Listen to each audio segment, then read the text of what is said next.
On Rotation by Shirlene Obuobi is one of the freshest books that I've read in a long time. It is such a fun romp into a tale. I love stylistically how she chose to write this story and what it did for my experience as a reader. More importantly, the story is about Angela, who is a med student in Chicago. She feels like her life is slowly falling apart.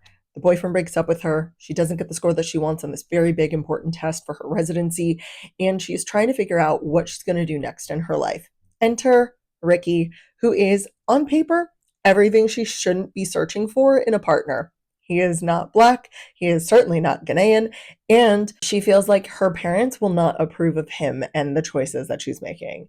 This book is honestly about Angela finding herself and stepping into her own, being okay with who she is, and stepping into a path that will serve that person more than the expectations her family has had. She learns to draw boundaries with her family, who can be a little overbearing and a little judgmental. She learns to engage with her friends in a new way. She's got this very close friend group, and we watch almost a friend breakup with her best friend of many, many years along the way. Her relationship with Ricky, though, is totally fascinating to me. They have what could be described as an incredibly adorable meet cute in a garden in a secluded area in Chicago, and they share this lovely date, but it's not a date because he's got a girlfriend. There's no cheating, don't you worry.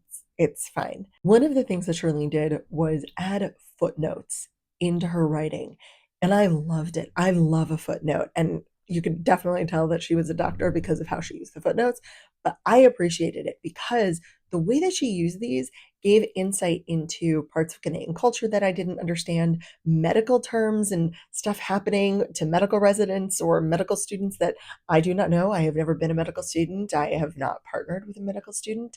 I honestly, based on these footnotes, don't I just want to close my eyes and forget about it and thank you for your service afterwards. And the nerd things that are included in this tale, like Avatar, The Last Airbender, and things that she likes.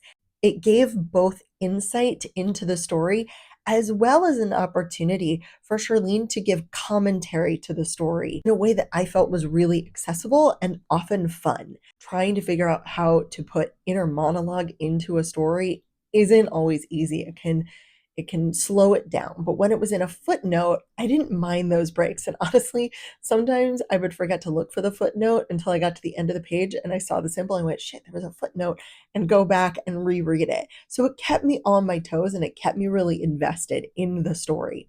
I did not love the third act breakup. I'm not gonna lie. Angela, toward the end of this book, girl, what are you doing? You're making these mistakes. I want better for you. Don't you want better for you too? Luckily, even though it took weeks in terms of the story, the actual resolution felt quick and felt worth it in the end.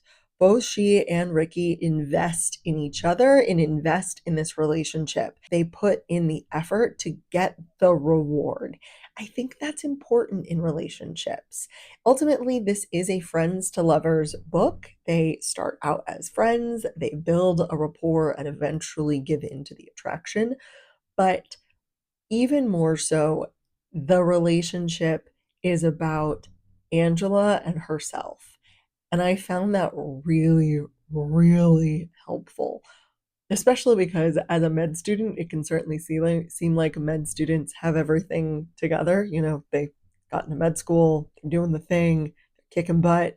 And to see someone struggle and move forward made me think that in those moments, because there are all moments for all of us, that's humanity, that I can move forward as well. Maybe with a little less miscommunication, maybe with a little less fighting unfair, but moving forward. So I loved it. I know her second book just came out. I have it on my bookshelf. I'm really excited to see what she does next. The Blood Trials by N.E. Davenport is true sci-fi fantasy. This takes place on a different world. There's space travel, there's technology, but at its heart, this story also contains magic and, in fact, separating from magic. Oh man, we have Akina, Kenna. When we meet her, she is a hot mess. She is mourning the loss of her grandfather, the only parent she's ever known, the only person in her life, and she basically is almost flunking out of school. Definitely gives Something Wing vibes, if you know what I mean, but more tech, less magic. She goes back home after a night of drinking and fighting to find her grandfather's best friend, who basically tells her he was murdered and asks her to help him figure out who it was. So she re-enrolls in school, basically goes into this military elite training shenanigans, like shenanigans. Everybody dies. No one is safe. No one is safe in this book. If you're looking for a book where everybody you like is going to be safe, don't read this book. This book will break your heart into a million pieces. So heartbreaking. It's so hard. Kenna has these magical powers. She is pantheon blessed, as the term is. And in her country, they have eliminated all pantheon blessed people. There are all types of gifts that you can have, but there's one gift in particular, and it's called the blood gift. And there is a neighboring country whose emperor has the blood gift, and it's really violent, really bad, and he's trying to take over everything. So she has this secret gift that she's not supposed to have, that is the worst of the gifts, and she has to navigate hiding her gift while going through these trials. She is 19, and I will say it definitely gives 19-year-old vibes. She jumps to all sorts of conclusions about every single person and their involvement in this conspiracy against her grandfather and the conspiracy against her, and she is often wrong. Girl, just wait for some evidence. She has no temper control. None whatsoever. And watching her fly off the handle so frequently got incredibly annoying. Just like, take a breath, maybe look at this logically, calm the fuck down. What this book will do is shine a light on real shit happening in our world. It does not shy away from racism and sexism and the patriarchy. It is very clear what Annie Davenport is saying with this story. And I appreciate it, because sometimes when you're reading a contemporary romance or a contemporary story in our world, it's hard to look at it. But when you put those same problems, those same inequalities through the lens of a different world and a different community, it can be easier to stomach, but also clearer to see. Within our own world, sometimes we're blind to the system that we're part of.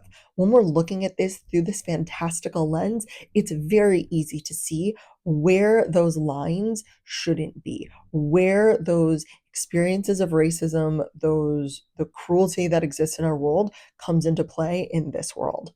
And Kenna, she experiences so much. There are only 3 women in this entire trial system. So it's very male heavy, very sexist. She is also Black, and it is stated very clearly that Marine values whiteness and privilege and these old money, old power families. Legacy, lineage, and pale skin is very highly valued almost overtly in this world.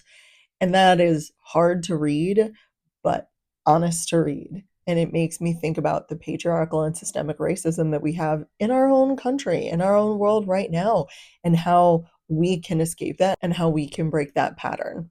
I'm halfway through the second book at the time I'm recording this, and I am still shook. Like, no one is safe. I am nervous every single time I pick up my e-reader because I do not know what's going to happen. So Annie Davenport, you have me like hiding under my covers, hiding in fear, but I'm still looking at my e-reader because I cannot stop.